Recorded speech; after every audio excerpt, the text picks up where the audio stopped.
여러분 안녕하십니까. 이른바 재판 거래 의혹의 정점에 있는 양승태 전 대법원장이 침묵을 깨고 오늘 입장을 밝혔습니다. 자신은 재판에 개입하지 않았고 또 판사에게 불이익을 준 적도 없다고 강조했습니다. 그러자 김명수 대법원장이 이를 정면으로 반박하는 내용의 메일을 전체 판사들에게 보내면서 사법부의 전 현직 수장이 충돌하는 모양새입니다. 오늘 첫 소식 전형우 기자입니다. 지난달 25일 특별조사단의 조사 결과가 나온 뒤 일주일 동안 침묵을 지키던 양승태 전 대법원장이 모습을 드러냈습니다. 양 전 대법원장은 조사단의 조사 결과로 불거진 의혹들을 전면 부인했습니다. 먼저 재판 결과를 왜곡해 청와대와 거래한 사실은 없다고 말했습니다. 재판을 무슨 흥정거리로 삼아서 재판의 방향을 왜곡하고 그걸로서 거래를 하고 결단코 그런 일은 없었습니다. 또 상고법원 도입에 반대한 판사에게 인사상 불이익을 줬다는 의혹도 인정하지 않았습니다. 법관에게 어떤 편향된 조치를 하든가 아니면 불이익을 준 적이 전혀 없습니다. 양 전 대법원장의 회견이 끝난 지 1시간도 안 돼 김명수 대법원장은 전국 판사들에게 이메일을 보냈습니다. 김 대법원장은 소신 있는 목소리를 낸 이유로 사찰과 통제의 대상이 되었던 법관들께 깊은 위로의 말씀을 드린다고 밝혔습니다. 특정 판사에 대해 불이익을 주지 않았다는 양 전 대법원장의 주장을 반박하는 모양새입니다. 또 국민들이 원하는 사법개혁의 그런 조치들을 차질 없이 진행할 수 있도록 최선을 다할 뿐입니다. 김 대법원장은 양 전 대법원장 등에 대해 검찰 고발을 검토하고 있어 재판 거래 파문 속에 전현직 대법원장이 정면 충돌할 가능성이 커지고 있습니다. SBS 전용우입니다. 양승태 전 대법원장은 오늘 기자회견에서 법원 행정처의 과거 부적절한 행위에 대해서는 사과한다고 밝혔습니다. 그러면서도 특별조사단의 조사에는 갈 이유가 없었다고 했고 또 검찰 수사에 응할지에 대해서도 답하지 않았습니다. 이어서 임찬종 기자입니다.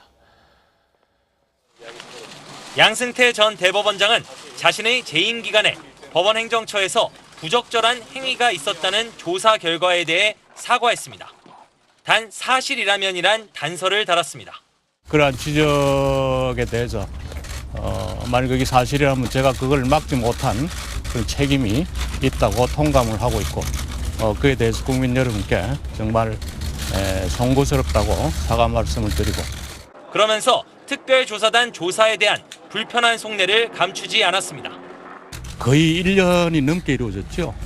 그리고 여러 개의 컴퓨터를 법사 나무 일기장 보듯이 완전히 뒤졌습니다. 조사단 조사에 응하지 않은 이유에 대한 질문엔 이미 사실이 충분히 드러난 것 아니냐며 반문하기도 했습니다. 근 400명 정도의 사람들이 가서 이야기를 했다고 합니다. 저는 다 알고 있으라고 봅니다. 내가 가야 됩니까? 그 이상 뭐가 밝혀지겠습니까? 검찰 수사에 응할지에 대해선 즉답을 피했고 검찰에서 수사를 한답니까? 그때 가서 보죠. 재판 거래 의혹에 대한 책임을 자신이 질 생각이 없다는 뜻을 내비쳤습니다. 이번 파문의 총 책임자가 누구라고 생각하십니까? 예, 그거는 사람마다 판단이 다르겠지요. 결국 기자회견을 통해 이번 사태에 대한 도의적 책임은 인정하되 검찰 수사나 형사적 책임은 인정하지 않겠다는 뜻을 분명히 했다는 분석이 나옵니다. SBS 임찬종입니다. 또 양승태 전 대법원장은 KTX 승무원 해고 판결과 관련해서는 헌법과 법률에 따른 결론이라고 말했습니다. 이에 해고 승무원들은 우리를 너무 무시하는 것 같다며 참담하다는 반응을 보였습니다. 김기태 기자입니다. 사상 초유의 대법정 기습 항의 시위까지 벌어진 KTX 승무원 해고 판결에 대해 양승태 전 대법원장은 아무런 문제가 없다고 밝혔습니다. KTX 재판이건 어떤 재판이건 대법원에서 한 재판은 그 관여 법관이 헌법과 법률에 따라서 양심에 쫓아서 결론을 낸 것입니다. 하지만 법원이 청와대의 국정 운영을 위해 협조해 온 사례로 해당 판결을 기재한 이유에 대해선 답하지 못했습니다. 판결이 나고 난 뒤에는 그런 해석을 붙여도 되는 것입니까, 대법원이? 해고 승무원을 만날 생각이 있냐는 질문에 대해선 짜증 섞인 반응을 보이기도 했습니다. KTX 해고 노동자 만나실 생각 있으세요? 예, 그건 뭐 답변할 사항이 아닌가. 해고 승무원들은 우리를 무시하는 처사라며 분노했습니다. 판결 때문에 우리는 그렇게 고통을 받았는데 그 사람은 아무런 일말의 양심의 가책도 느끼지 못하고 있다는 것 자체가 너무 화가 나고. 양 전 대법원장은 또 재판에는 절대 관여한 적 없다고 반박한 것과 달리 조사단 조사 결과 드러난 법원행정처의 문건 작성 지시 여부를 묻는 질문에는 모른다고 답했습니다. 향후 있을지 모를 검찰 수사에 대비해 일부러 모호한 답변을 내놓은 것 아니냐는 분석이 나옵니다. SBS 김기태입니다. 지금부터는 북미 정상회담 관련 소식 알아보겠습니다. 미국에 머물고 있는 김영철 북한 노동당 부위원장이 트럼프 대통령을 만나 김정은 위원장의 친서를 전달할 예정입니다. 이제 두 정상의 결단만 남은 것 같습니다. 먼저 워싱턴 정하석 특파원입니다. 뉴욕에서 폼페이오 국무장관과 회담을 마친 북한 김영철 부위원장이 우리 시간으로 내일 새벽 백악관을 방문합니다. 트럼프 대통령에게 김정은 위원장의 친서를 전달할 예정입니다. I don't know. But if you know Steve, let me know. Okay. I think it'll be very positive. 기대와 달리 뉴욕 회담에선 굵직한 합의 내용 발표도 회담 날짜 확정도 하지 못했습니다.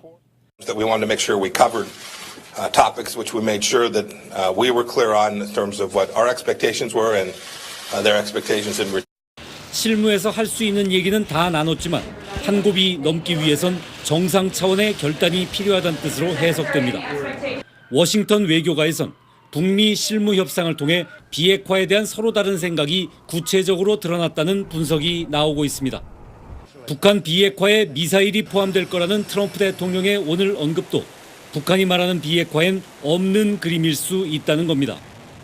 친서 내용과 함께 주목받는 건 김 부위원장이 평양에 가져갈 트럼프 대통령의 구두 메시지입니다. 방미 특사를 매개로 한 북미 정상들의 밀고 당기기가 정상회담 개최를 가늠할 중대 고비가 될 전망입니다. 워싱턴에서 SBS 정하석입니다. 뉴욕에서 김영철 부위원장과 회담을 마친 폼페이오 미국 국무장관은 협상에 실질적 진전이 있었다고 평가했습니다. 그러면서도 아직 할 일이 많이 남아 있다고도 했는데 고위급 회담의 결과는 뉴욕 최대식 특파원이 전해드리겠습니다. 마라톤 회담이 될 것이란 예상과 달리 김영철 폼페이오 회담은 2시간 20분 만에 끝났습니다. 서로 무엇을 원하는지 확실하게 밝혔다는 게 미국 측 설명입니다. We've made real progress in the last 72 hours towards setting the conditions. The conditions are putting President Trump and Chairman Kim Jong-un in a place where we think there can be real progress made. 하지만 지난 수십 년 동안 계속되어 온 북핵 문제를 해결하기 위해서는 아직 많은 일이 남아있다고 말했습니다. 두 나라가 협상에 중대한 전환점을 맞았고 한 번뿐인 이번 기회를 놓치는 것은 비극이라고 말했습니다. 특히 이달 12일에 정상회담이 열릴 수 있을지 아직 모르겠다며 김정은 위원장의 과감한 결단을 촉구했습니다. It will take bold leadership from Chairman Kim Jong-un if we are able to seize this once-in-a-lifetime opportunity. 앞으로 몇 주 또는 몇 개월 동안 김 위원장의 결단을 시험해 볼 수 있을 것이란 말도 덧붙였습니다. 실무선에서의 진전이 정상회담으로까지 이어질지 정상회담의 합의를 북한이 지켜나갈지는 두고 보겠다는 뜻입니다. 일부 외신들은 오후 회담이 취소되고 일찍 끝나버린 오늘 회담을 두고 협상이 교착 상태에 빠졌다는 평가를 내리기도 했습니다. 뉴욕에서 SBS 최대식입니다. 이런 가운데 북한 김정은 위원장이 비핵화 의지가 확고하다는 뜻을 거듭 밝혔습니다. 하지만 그 방식은 미국이 바라는 일괄 타결이 아닌 단계적 비핵화라는 점을 다시 한번 강조했습니다. 안정식 북한 전문 기자입니다. 김정은 위원장이 북한을 찾은 라브로프 러시아 외무장관을 만난 자리에서 한반도 비핵화 의지를 다시 밝혔습니다. 조선반도 비핵화에 대한 우리의 의지는 변함없고 일관하며 확고하다고 하시면서 하지만 비핵화는 단계적으로 이루어져야 한다고 강조했습니다. 조미 관계와 조선반도 비핵화를 각자의 리에 충만되는 해법을 찾아 단계적으로 풀어나가며 북한이 단계적 동시적 해법을 주장해왔지만 김 위원장이 북한 공식 매체를 통해 단계적 해법을 언급하기는 처음입니다. 미국이 CVID와 일괄 타결을 주장하며 북한의 결단을 촉구하고 있지만 비핵화 단계별로 체제 보장과 경제 지원을 받는 단계적 해법을 여전히 강조한 것입니다. 미국을 믿질 않아요, 북한은. 트럼프 대통령만 보더라도 일단 기후협약 깼죠. 이란과의 핵합의 깼죠. 과거에 정부가 했다고 다 깨는 미국을 어떻게 믿고. 북한의 최종 입장은 김영철 당 부위원장이 미국 방문을 마치고 귀환한 뒤 결정될 것으로 보입니다. 미국 입장을 종합적으로 평가한 뒤 미국이 바라는 과감한 결단을 할지 기존 입장을 고수할지에 따라 북미 정상회담의 성사 여부가 최종 결정될 전망입니다. SBS 안정식입니다. 그럼 협상이 잘 진행되고 있는 건지 워싱턴 연결해서 확인해 보겠습니다. 손성미 특파원. 네, 워싱턴입니다. 네, 아무래도 가장 큰 관심은 이 김정은 위원장의 친서인데 거기에 어떤 내용이 담겨 있을까요? 네, 조금 전 들어온 소식부터 말씀드리겠습니다. 김영철 부위원장이 미국 시간으로 7시 조금 전에 뉴욕을 출발했다고 합니다. 아무 말 없이 워싱턴으로 향했다고 합니다. 친서 이야기를 좀 드리면 김 위원장이 비핵화 의지와 단계적 해법을 주장했는데 큰 틀은 다르지 않을 것 같습니다. 다만 안팎에 과시할 목적인 북한 보도에 비해 실제 친서에는 비핵화 의지를 보다 정중하고 진정성 있게 표현했을 겁니다. 세세한 조건보다는 12일에 정상회담을 하자 통 크게 가겠다는 식의 총론적인 이야기가 담겼을 것으로 예상됩니다. 그럼 지금까지 상황으로 봤을 때 미국과 북한 양측의 견해 차이는 얼마나 좁혀졌다고 봐야 할까요? 주목할 부분이 폼페이오 장관이 10분 남짓한 회견에서 만약이라는 가정법 if를 7번이나 사용했다는 점입니다. 직접 들어보시겠습니다. If we're able to achieve it, if the North Koreans are prepared, in fact, to denuclearize, this includes all elements of their nuclear program. 비핵화의 모든 요소라고 했는데 이걸 만일로 표현한 건 합의가 잘 안 됐다는 이야기겠죠. 그러면 트럼프 대통령이 추가 회담을 언급한 것도 같은 맥락에서 봐야 하는 걸까요? 네, 이제 예정일까지 열흘 정도 남았는데 이른바 악마가 살아있다는 세부 사항까지 합의하려면 폼페이오 장관 말처럼 갈 길이 멀어 보입니다. 그래서인지 트럼프 대통령이 한 번에 모든 걸 해결할 수 없다. 두세 번 회담을 해야 할 수도 있다고 말했습니다. 다만 그 두세 번이 6월 13일, 14일일지 아니면 7월 이후일지는 명확하지 않습니다. 지금까지 워싱턴에서 전해드렸습니다. 판문점에서 북측과 정상회담 의제를 조율하고 있는 미국 대표단은 협상 상황을 공유하기 위해서 오늘 강경화 외교장관을 만났습니다. 올바른 방향으로 가고 있다, 이렇게 말했습니다. 유성재 기자입니다. 언론 접촉을 피하며 호텔과 판문점, 대사관만으로 가던 성김 대표, 슈라이버 차관보, 후커 보좌관 등 판문점 협상 미국 대표단이 오늘 오후 늦게 외교부를 찾아왔습니다. 강경화 외교장관과 만나 북미 협상 상황을 공유하기 위해서인데 짧은 공개 발언에서 이렇게 말했습니다. As both President Trump and Secretary Pompeo indicated, there's much work left before the proposed summit, but we believe that we're moving in the right direction through the ongoing series of consultations. 미 대표단은 그러나 올바른 방향으로 가고 있다는 이 말 외에는 쏟아지는 질문에 굳게 입을 닫았습니다.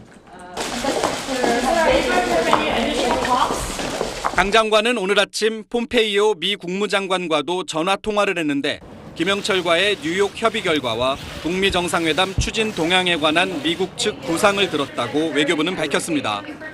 청와대 김의겸 대변인은 북미 회담이 순조롭게 진행되는 것으로 여겨진다며 다행으로 생각한다는 평가를 내놨습니다. 내일 새벽 김영철의 트럼프 면담이라는 결정적 국면을 앞둔 상황이라선지 정부 당국자들은 한미 공조를 강조할 뿐 회담 관련 구체적인 언급은 자제하고 있습니다. SBS 유성재입니다. 남과 북이 오늘 열린 고위급 회담에서 개성공단에 연락사무소를 설치하기로 합의했습니다. 개성공단을 폐쇄한 지 2년여 만에 우리 인력이 다시 공단에 머물게 될 걸로 보입니다. 류란 기자가 취재했습니다. 남북이 판문점 선언에서 합의한 공동연락사무소를 개성공단에 설치하기로 합의했습니다. 가까운 시일 안에 쌍방 당국자가 상주하는 남북 공동연락사무소를 개성공업지구에 개설하기로 하였으며 시설 개보수가 필요한 상황이라 우선은 임시연락사무소를 설치해 운영하기로 했습니다. 이에 따라 개성공단 폐쇄 2년여 만에 우리 측 인원들이 조만간 공단에 상주하게 될 것으로 보입니다. 6.15 남북 공동행사는 올해 하지 않는 쪽으로 방향이 잡혔습니다.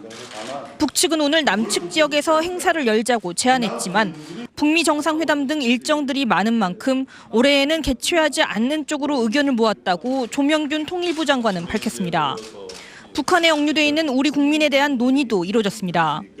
조 장관은 우리 측 문제 제기에 북측은 관련 기관에서 검토하고 있다는 답변을 내놨다고 전했습니다.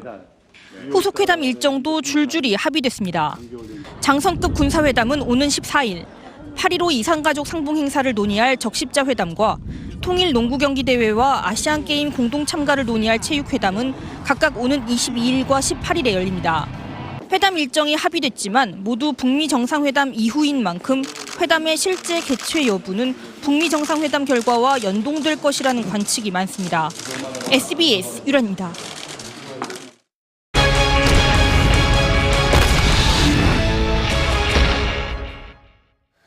군 의료 체계의 문제점을 고발하는 탐사보도팀의 연속보도 오늘도 이어가겠습니다. 저희는 그제 첫 순서에 자격도 없는 의무병의 불법 의료 행위를 군이 지시했다고 전해드렸었는데 국방부는 SBS 보도가 나가기 전에는 그런 일이 없다고 부인했었습니다. 그런데 저희 보도가 나간 뒤에 군은 말을 바꿔서 그런 지시가 있었던 사실을 시인했습니다. 오늘 송영무 국방장관도 이래서 군 의료 개혁이 필요하다고 말했습니다. 한세연 기자의 단독 보도입니다. 비의료인의 불법 진료 문제는 국군 의무사령부와 병원장이 충분히 인식하고 있다. 병원장이 책임을 질 것이니 걱정하지 말고 진료에 임해달라고 돼 있습니다. 의무사령관이 그렇게 구두 지시한 게 내려왔고 2016년과 17년에 작성된 군병원의 문건과 당시 군의관들의 증언이 있었지만 국방부는 사실이 아니라고 부인했습니다. 보도가 나간 뒤 군은 국군 의무사령부 차원의 지시가 있었다고 탐사보도팀에 시인했습니다. 의무사관부는 모든 군병원에 무자격 의무병의 진료 보조 행위를 진행하라고 당시 구두 지시를 내렸다고 밝혔습니다. 의무병 투입을 중단할 수 없는 현실을 이유로 들었습니다. 이걸 하라고 밀어 넣으니까 못하겠다 이런 식으로 얘기하다가 너는 앞으로 이 험한 전방에서 3년 있을 각오해라 이렇게 협박을 당하기도 하고 어쩔 수 없이 불법인 걸 인지하면서 계속 해야 되는 거예요. 2015년 위암 말기 환자였던 고 노충국 씨에게 위 궤양약만 줘 전역 넉 달 만에 숨진 뒤 군은 의무병의 진료 보조 폐지 등 군 의료 체계 개선을 5차례나 약속했습니다. 지난해 5월부터는 의료 관련 면허를 갖춘 전문 의무병제를 시행하면서 무자격자의 불법 의료 행위가 더는 없다고 홍보하기까지 했습니다. 말도 안 되는 이야기를 계속 하고 있는 거죠. 그런 실현 불가능한 얘기만 자꾸 내놓고 있으니까 당장 주사 놓을 사람도 없고 당장 엑스레이 찍을 사람이 없는데 그건 안 보여주면서 이름만 거창하게 하고. 송영무 국방부 장관은 SBS 보도에 대해 이래서 군 의료 개혁이 필요하다고 참모들에게 말한 걸로 확인됐습니다. SBS 한세연입니다. 군은 잘못을 시인하면서도 아프고 또 다친 병사들을 제대로 보살피고 싶지만 현실은 인력이 너무 모자라다고 말했습니다. 하지만 취재 결과 그런 현실 속에서 일부 군 간부들은 불법 처방을 지시하는가 하면 또 진료를 새치기 하기도 했습니다. 간부들의 이런 지시를 안 된다고 할 수 없고 또 불법이라고 거부할 수도 없다고 합니다. 김종원 기자가 취재했습니다. 설 연휴 직전인 지난 2월 중순 수도권의 한 군병원 병원장이 부하 군의관에게 전화를 걸었습니다. 처방을 해놨다고. 원래는 진료를 봐야 약을 처방을 하잖아요. 그런데 그냥 유선상으로 전화로. 의사가 진찰을 하지 않고 처방을 하는 이른바 원격 진료는 엄연히 의료법 위반이지만 군의관은 군대 상관의 짓이라 거절하지 못했다고 합니다. 원장님이 그렇게 하신 거를 그 불법인가 못합니다. 이렇게 할 수 있는 분위기는 솔직히 아니거든요. 진료보러 오시죠. 이렇게는 잘 못해요. 이 일이 문제가 돼 군 병원장은 직권남용 혐의로, 군의관은 의료법 위반 혐의로 헌병대에 조사를 받고 군 검찰에 송치됐습니다. 군 병원장은 군인이 민간 병원이 아닌 군 병원을 이용한 솔선수범 사례라고 주장했습니다. 그런데 이 군 병원장이 사적인 목적으로 군의관에게 일을 시켰다 반발을 산 건 이 일만이 아니라고 합니다. 친한 군 간부의 편의를 위해 새치기 진료를 받게 하라고 지시한 일도 있었던 겁니다. 오래 줄을 서서 기다리는 사병 환자의 눈을 피해 응급실에서 간부를 진료하라고 구체적으로 지시했다는 증언마저 있습니다. 왜 응급실로 갔냐면 외래에는 환자가 밀려 있고 계속 대기줄이 길어요. 그러니까 응급실로 가서 먼저 보게 해달라 지시를 한 거예요. 응급실 군의관이 이를 거절하자 군 병원장의 거친 폭언이 쏟아졌다고 합니다. 불법 청탁이니까 안 된다라고 얘기를 했어요. 그렇게 하니까 응급실에서 응급의학과 모 대위에게 폭언 및 고성을 했습니다. 군 간부라고 부당하게 특별 대우를 하면 피해는 병사들에게 돌아갈 수밖에 없습니다. 먼저 진료 좀 봐줘. 이러면 그냥 들어와서 진료 봐요. 병사들 다 기다리고 있는데 한 번 몰릴 때 막 9명 이렇게 몰릴 때도 많아요. 중령 와가지고 기에 체온 재고 나가거든요. 그럼 먼저 앞에 온 애들이 어떻게 되겠어요? 군 의료 체계를 제대로 개선하려면 인력도, 장비도, 지원도 늘려야겠지만 군 간부들의 자세부터 바로잡아야 할 겁니다. SBS 김종원입니다. 어제 이 시간에 전해드렸던 군병원에서 치료를 받다 세상을 떠난 21살 청년의 이야기에 많은 분들이 분노하고 또 가슴 아파했습니다. 허술한 군 의료 체계가 빚은 대표적인 참사라고 할 수 있는데 어찌된 일인지 국방부의 사망 통계에는 빠져 있습니다. 이병희 기자가 취재했습니다. 군대가 아니었더라면 금쪽 같은 아들을 참혹하게 잃은 어머니의 머리에서 이런 생각이 떠날 리 없습니다. 나라라도 지키다가 한 건 어쩔 수 없잖아요. 근데 이거는 충분히 살 수 있는 지금 의료기술이 얼마나 발달됐어요. 다 죽어가는 사람도 살리는 세상인데 이렇게 멀쩡한 애를 갖다가 이렇게 만들어놨으니. 고 홍정기 일병처럼 군 복무 중 질병으로 사망하는 병사가 얼마나 되는지 국방부에 물었습니다. 국방부 자료에는 홍일병이 사망했던 2016년 질병 사망자는 단 1명으로 기록돼 있습니다. 그런데 이 1명은 홍일병이 아닌 다른 사병이었습니다. 이유를 국방부에 묻자 홍일병의 경우는 군 병원에 입원하지 않고 곧바로 민간 병원으로 후송돼 군대가 아닌 곳에서 사망했기 때문이라는 황당한 답변이 돌아왔습니다.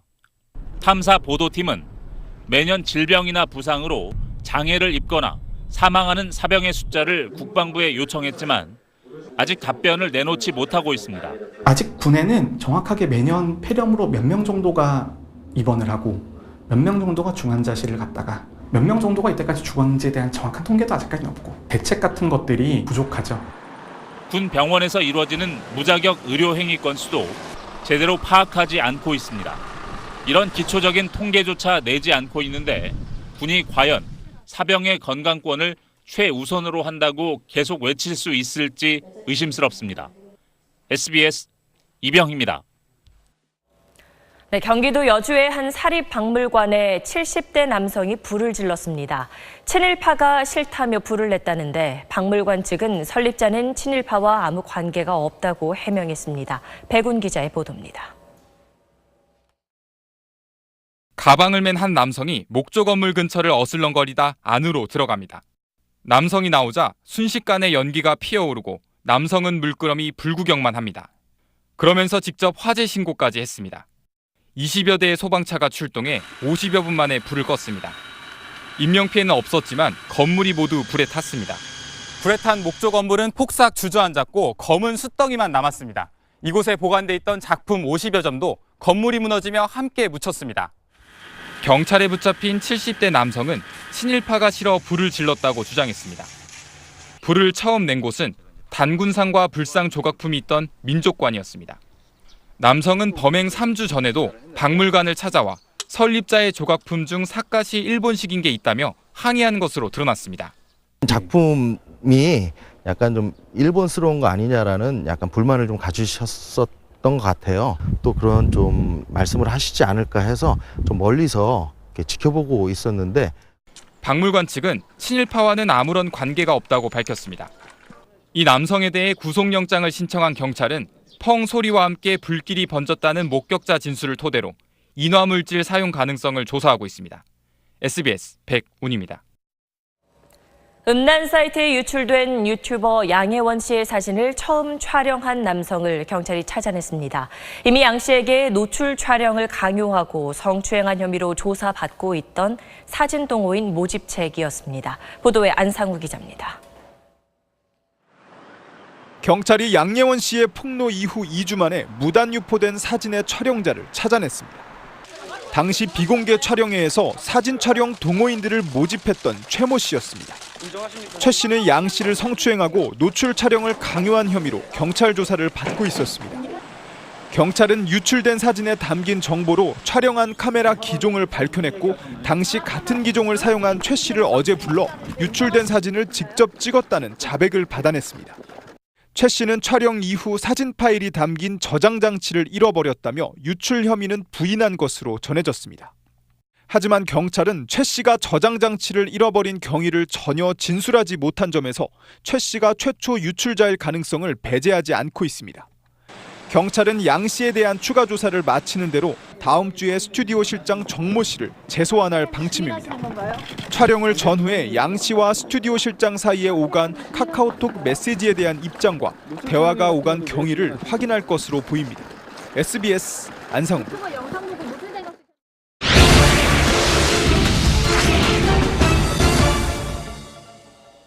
아파트를 분양받듯 호텔 객실을 분양받으면 호텔 영업으로 많게는 연 10% 이상 수익금을 받을 수 있다. 저금리 기조 속에 이런 광고가 넘쳐나고 있습니다. 4, 5년 전부터 우후죽순처럼 생겨난 이른바 분양형 호텔. 정말로 투자자들은 광고처럼 수익을 받고 있을까요? 이정국 기자가 기동 취재했습니다. 청주의 한 분양형 호텔. 10년 동안 연 12.9%의 수익을 보장받을 수 있다며 투자자들을 모았습니다.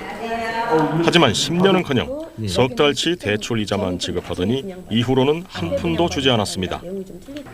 호텔 운영에서 수익이 나지 않았다는 겁니다. 저희 직원들 다 자기 가족들, 그다음에 자기 거기 아까 그 분양에서 썼던 그런 사람들 다 데려다가 그런 사람들이 부장도 하고 있고 가장도 하고 있고 그 사람들 직원, 아이들 다 갖다가 그 쓰고 있고 그 사람들이 다 가져가고 있는 상황이고. 이번에는 중국 관광객으로 분양형 호텔 붐이 시작된 제주도를 찾았습니다. 이 호텔은 첫 1년은 무조건 연 10%의 확정 수익금을 준다는 계약서를 써줬습니다. 하지만 분양받은 사람들은 2년이 다 되도록 호텔 운영 수익금은 한 푼도 받지 못했습니다. 업체 대표는 호텔을 통째로 매각해서 분양금을 돌려주겠다는 입장이지만 분양받은 사람들과의 분쟁은 쉽게 풀리지 않을 것으로 보입니다. 계약 위반은 계약 위반대로, 그럼 제가 거기에 따라서 그러면 거꾸로 이분들한테 상응하는 제가 조건 제시를 했습니다. 쌍방 합의를 했어요. 어떻게 해버렸느냐? 아까도 말씀드렸지만 분양가에 떠주겠다. 다시 재매각을. 벌써 작년 11월부터요. 네. 뭐 업체들은 매일 바꿔가면서 그 매각을 한다고 계속 그런 얘기를 해가지고 그것 때문에 저희가 계속 끌려다녔었어요. 제주의 또 다른 분양형 호텔. 호텔 간판은 달았지만 영업은 시작도 못했습니다.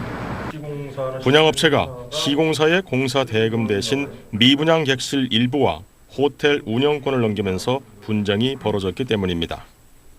분양형 호텔은 전국적으로 파악된 곳만 120개가 넘습니다. 이렇게 우후죽순식으로 이제 공급광이 된 걸 지금쯤에는 이제 정부가 좀 나서서 관리에 대해서 좀 손을 대지 않겠나. 법으로 좀 제한을 해야 돼요. 피해자가 속출하고 있지만 아파트와 달리 별다른 규제를 받지 않는 분양형 호텔 사업자들은 여전히 고수익을 보장한다며 투자자들을 유혹하고 있습니다. SBS 이정국입니다. 이틀 전 한 치매 환자가 자신의 집에 불을 지르면서 졸지에 일가족 5명이 갈 곳 없는 신세가 됐습니다. 방화 전날 환자가 불을 낼 것 같다며 가족이 경찰에 도움을 요청했는데도 막지 못했습니다. 김민정 기자가 보도합니다. 빌라 창문에서 불길이 치솟습니다. 이 불로 기초생활수급자인 55살 한서연 씨 가족 5명이 살던 임대주택이 전소됐습니다. 불을 낸 건 치매 환자인 한 씨의 오빠입니다. 한 씨는 화재 전날 밤 오빠가 이상 증세를 보여 경찰에 신고했습니다. 고모 빨리 와. 그래서 왜 그러냐 했더니 아빠가 자꾸 불을 핀대요. 그래서 쫓아가봤는데 이미 방해를 몇 군데를 실러 놨더라고요. 이걸 신고를 했어요. 좀 도와주십시오. 한 씨가 오빠를 요양원으로 보내달라고 요청했지만 경찰은 보내지 않았습니다. 오히려 한 씨 오빠가 교통사고 벌금 20만 원을 미납해 수배된 사실을 확인하고 검찰의 지휘에 따라 한 씨 오빠를 체포했습니다. 하나도 안 냈다면 연예계 가도 이해를 해요. 달달이 15만 20만씩 갚아왔어요. 그래서 다 냈는데. 그 다음이 더 문제였습니다. 한 씨가 오빠를 풀어줄 때 연락을 달라고 요청했지만 검찰은 다음 날 아침 아무 통보도 없이 오빠를 석방했습니다. 이곳 유치장에 있었던 치매 남성은 석방 직후 가족들 없는 빈집으로 돌아가 불을 질렀습니다. 검찰은 환자 상태를 보고받지 못했다며 경찰을 탓했고 출동했던 경찰은 검찰에 환자 상태를 알렸다고 밝혔습니다.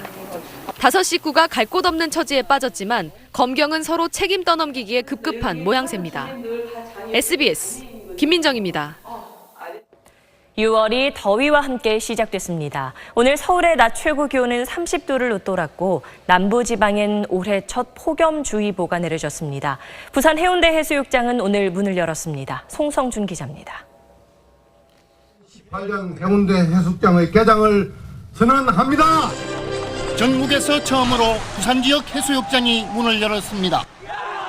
한낮 더위에 지친 젊은이들은 아직은 차가운 물속으로 뛰어듭니다.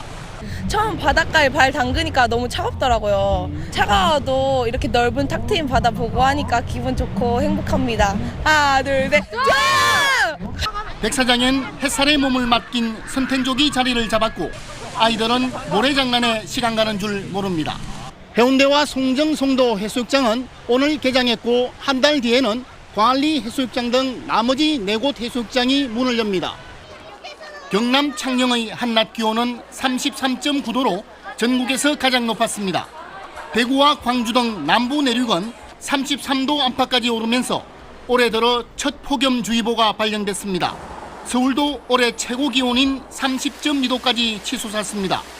때이른 더위에 도심 분수대는 어린이들 놀이터로 변했습니다. 청계천을 찾은 시민도 물에 발을 담그고 더위를 식혔습니다. 올해 들어서 최고 더웠던 날이었던 것 같아요. 그래서 햇볕도 너무 뜨겁고 걷는데 땀도 많이 나고. 기상청은 일요일인 모레까지 때이른 한여름 더위가 계속될 것으로 전망했습니다. SBS 송선준입니다. 삼성 바이오로직스의 회계 부정, 이른바 분식 회계 혐의를 심의하는 감리위원회가 마라톤 회의 끝에 오늘 새벽 결론을 내렸습니다. 회계 기준 변경에 문제가 있다고 본 금감원 측 입장이 치열한 논의 끝에 다수 의견으로 결정된 것으로 알려졌습니다. 정현 기자의 단독 보도입니다. 어제 오후 2시부터 시작한 마지막 감리위원회 심의는 자정 넘게 이어졌습니다. 지난달 17일과 25일에 이어 3차례 진행될 만큼 팽팽하게 입장이 엇갈렸습니다. 위원들은 삼성 바이오로직스 측이 회계 처리 기준을 위반했는지 그리고 고의성이 있었는지를 짚어봤습니다. 또 삼성물산 제일모직의 합병과 관련이 있는지도 살펴본 것으로 알려졌습니다. 김학수 감리위원장을 포함해 감리위원 8명 전원이 참석해 치열한 논의를 벌였지만 의견이 엇갈려 결국 표결로 이어졌습니다. 감리위원 1명이 의사표시를 하지 않아 최종 투표 결과는 4대3. 회계 분식이 있었다는 금감원 쪽 주장이 다수 의견, 삼성 바이오로직스 쪽 주장이 소수 의견이 된 것으로 전해졌습니다. 회의에서는 삼성 바이오로직스 측의 회계 처리가 검찰 고발 사안이라는 쪽과 분식 회계가 아니라는 의견이 팽팽하게 대립했습니다. 감리위 의견은 최종 결정기구인 증권선물위원회에 다수 의견과 소수 의견 모두 보고됩니다. 증손이는 오는 7일 첫 회의를 갖는데 금감원과 삼성바이오로직스 그리고 회계법인 관계자들이 동시에 참석해 재판과 같은 대심제 형식으로 진행됩니다. SBS 정연입니다. 최저임금 산입범위 확대 논란과 관련해 문재인 대통령이 당위성을 적극 설명하라고 정부 여당이 주문했습니다. 최저임금 인상을 기업도 우리 사회도 감당할 수 있어야 한다는 현실론도 강조했는데 노동계와 마찰이 불가피할 것으로 보입니다. 남승모 기자가 보도합니다. 문재인 대통령이 어제 국가재정전략회의에서 최저임금 산입범위 확대 논란에 대해 답답한 심정을 토로한 것으로 전해졌습니다. 여권 관계자는 문 대통령이 왜곡된 임금 구조를 정비해 최저임금제 취지에 맞도록 하려는 건데 뭘 엄청나게 후퇴시키는 것처럼 비판하는 목소리만 부각되고 있다고 말했다고 밝혔습니다. 제도 정비 없이 최저임금만 계속 올려달라고 하면 감당할 수 있겠느냐고도 말했다고 전했습니다. 청와대 관계자는 최저임금 인상은 기업도 우리 사회도 감당할 수 있어야 한다는 취지였다고 설명했습니다. 최저임금 인상 시 기본급만 받는 저임금 계층보다 상여금과 복리후생비까지 받는 사람의 급여가 더 오르는 걸 바로잡아야 한다는 겁니다. 문 대통령은 최저임금 제도를 강력하게 추진하기 위해서도 법 개정이 필요하다는 걸 국민에게 제대로 설명하라고 지시했다고 복수의 참석자들은 전했습니다. 최저임금법 개정안에 거부권 행사를 요구하는 노동계 주장에 정면 대응 방침을 세운 셈인데 노동계는 오는 30일 10만 명 규모의 대정부 투쟁을 예고한 상태여서 마찰은 더 격화될 전망입니다. SBS 남승모입니다. 이렇게 갈수록 거세지는 노동계 반발 속에 오늘 민주당 지도부의 첫 지방 유세 일정이 갑자기 취소됐습니다. 최저임금법 개정안에 항의하는 민주노총 기습 시위 때문이었습니다. 이한석 기자입니다. 더불어민주당 지도부는 첫 지역 유세 장소로 전북 군산을 찾았습니다. 폐쇄된 GM 공장 재가동을 위해 집권 여당이 발벗고 뛰겠다며 약속했는데 군산 경제를 일으키고 전북 경제를 도약시킬 자신감과 책임감으로 똘똘 뭉쳐 있습니다. 갑자기 피켓을 든 민주노총 조합원들이 들이닥쳤습니다. 복리 후생비까지 산입 범위를 늘려서 최저임금법 개정안을 통과시킨 데 대해 항의하러 온 겁니다.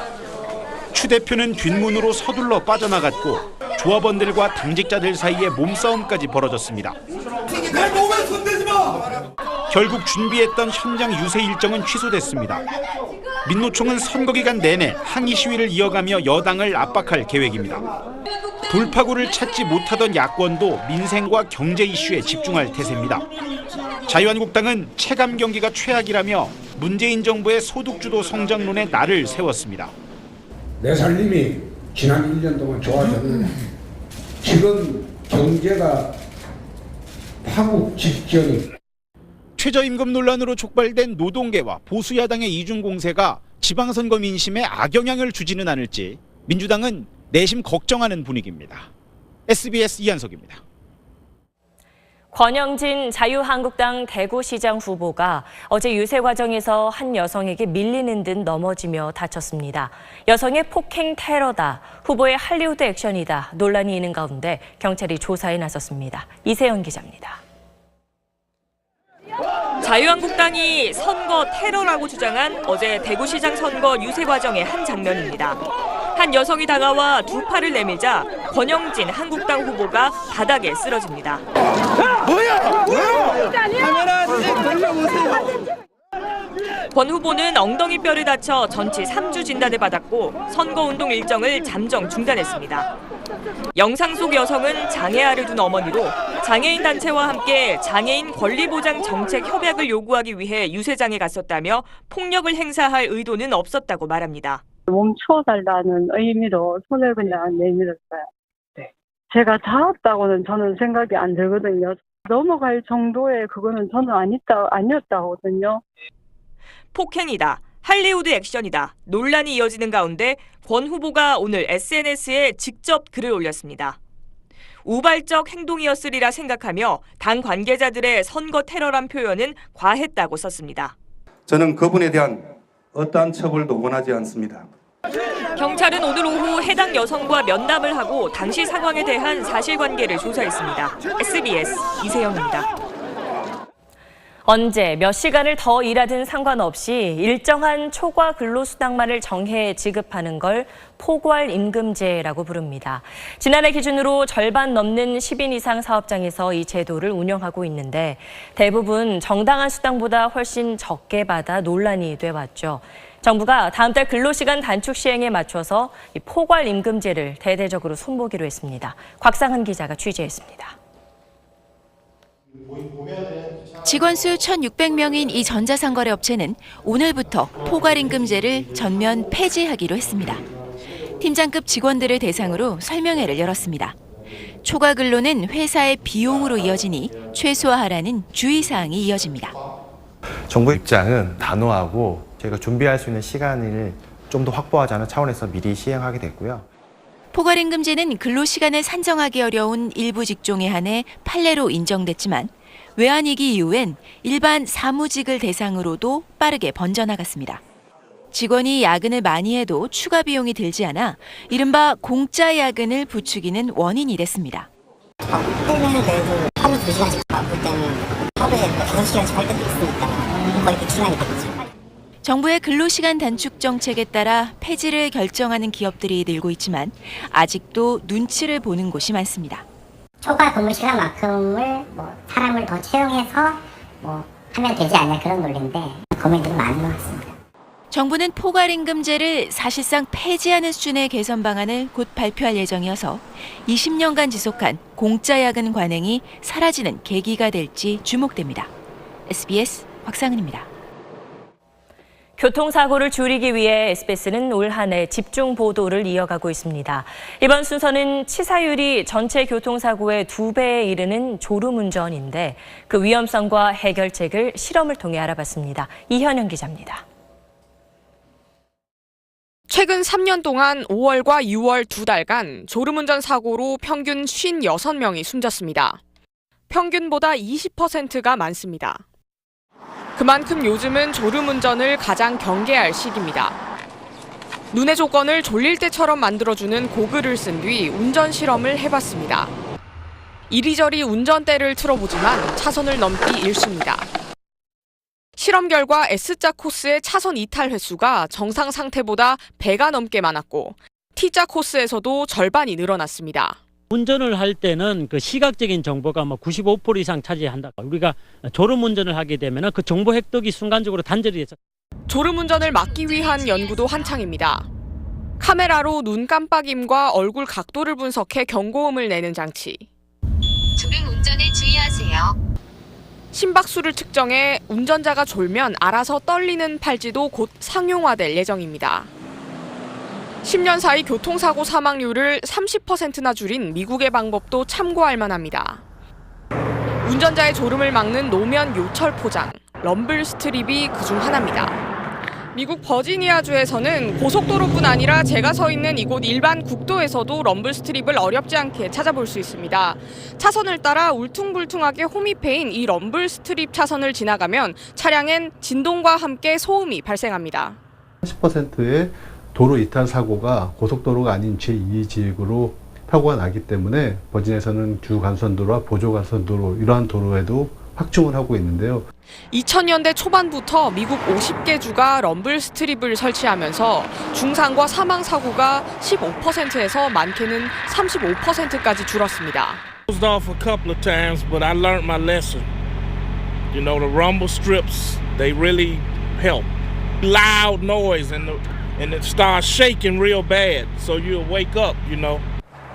우리의 경우 럼블 스트립이 아직은 고속도로 일부에만 설치된 실정입니다. SBS 이현영입니다. 남북 관계가 급진전되면서 이제 남북 교류도 늘어날 텐데요. 특히 서로의 문화예술에 대한 관심이 높지요. 북한 춤을 연구한 우리 무용가의 공연도 열립니다. 권혜리 기자입니다.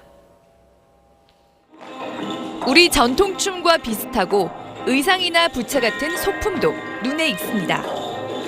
그러나 유난히 박자가 빠르고 손끝에 힘이 들어간 안무에 쇠팔찌 소리가 경쾌합니다.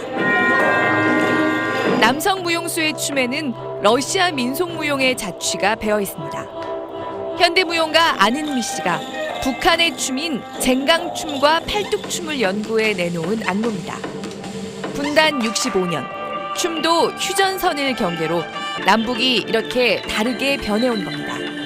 북한 무용을 보니까 전부 이렇게 같은 동작을 해도 이렇게 올라가요. 그러니까 정점이 여기서 끝나고 우리는 음악을 먹으면 딱 내려와서. 안 씨는 월북 무용가 최승희의 저서로 북한에서 여전히 무용 교본으로 쓰이는 조선민족 무용 기본을 연구했고 조총련 무용가를 초빙해 배웠습니다. 조금 장단이 빠르고 점춤이 더 활기찬 것 같아요. 우리가 내면의 세계에 더 의미를 둔다면 거기는 테크닉이, 기술이 보여지는 게 정확해야 되고 배울수록 다르면서 같고 같으면서도 달랐다며 안 씨는 이런 시도가 서로를 알아가는 첫걸음이 되길 바랐습니다. 춤이라는 걸 통해서 우리가 함께 만날 수 있다는 질문해보는 과정이어서 작지만 되게 의미 있는 공연이 됐으면 좋겠다는 바람. SBS 권애리입니다.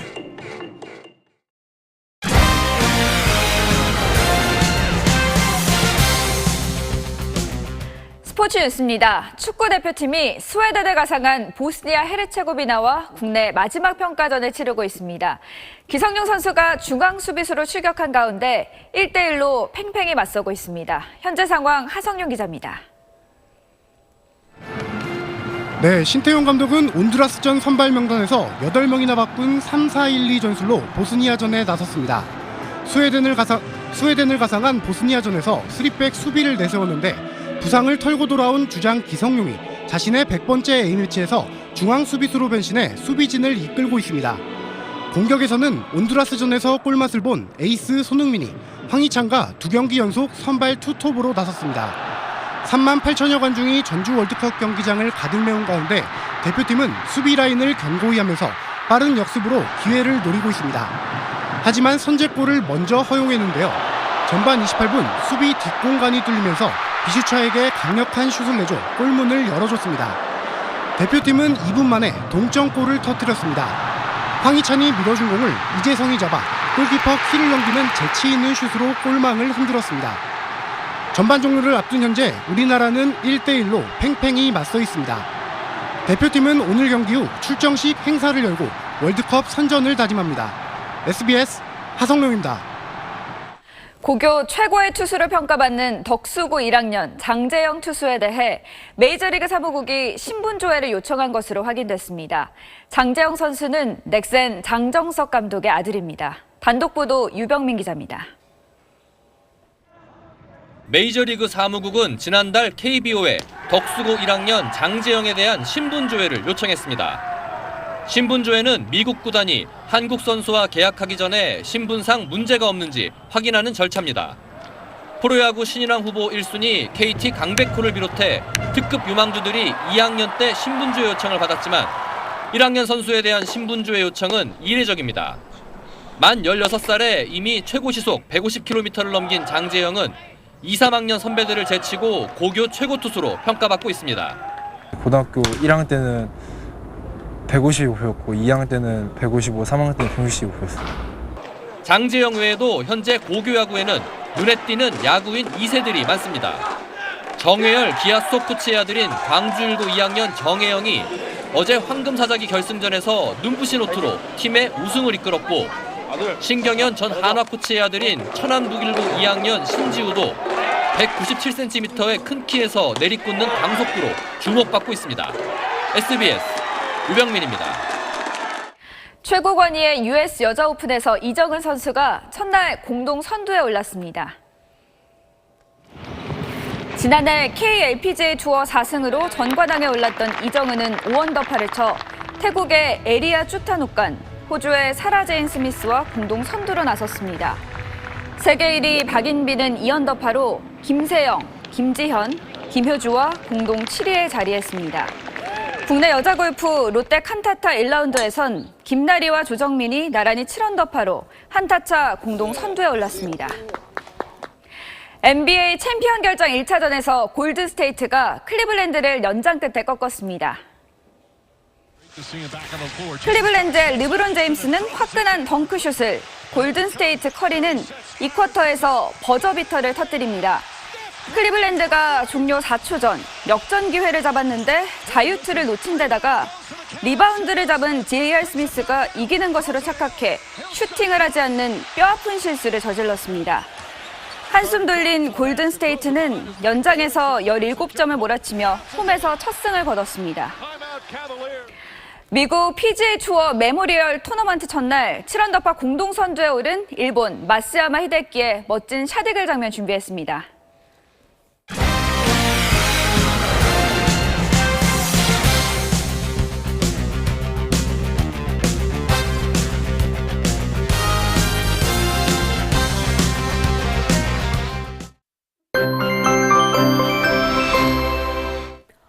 오늘 올 들어 가장 더운 하루였습니다. 서울의 한낮 기온은 30.2도, 밀양은 33도를 기록했습니다.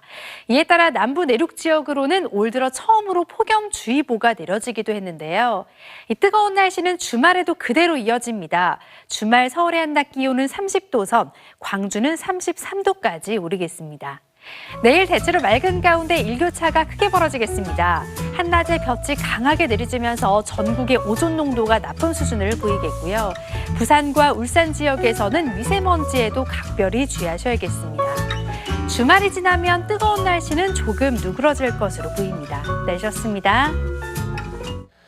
6월에는 북미 정상회담의 지방선거 또 월드컵까지 일이 참 많습니다. 이번 달에는 대한민국이 웃는 날이 많길 바라면서 6월의 첫날 보내드린 8시 뉴스 여기서 마치겠습니다. 고맙습니다.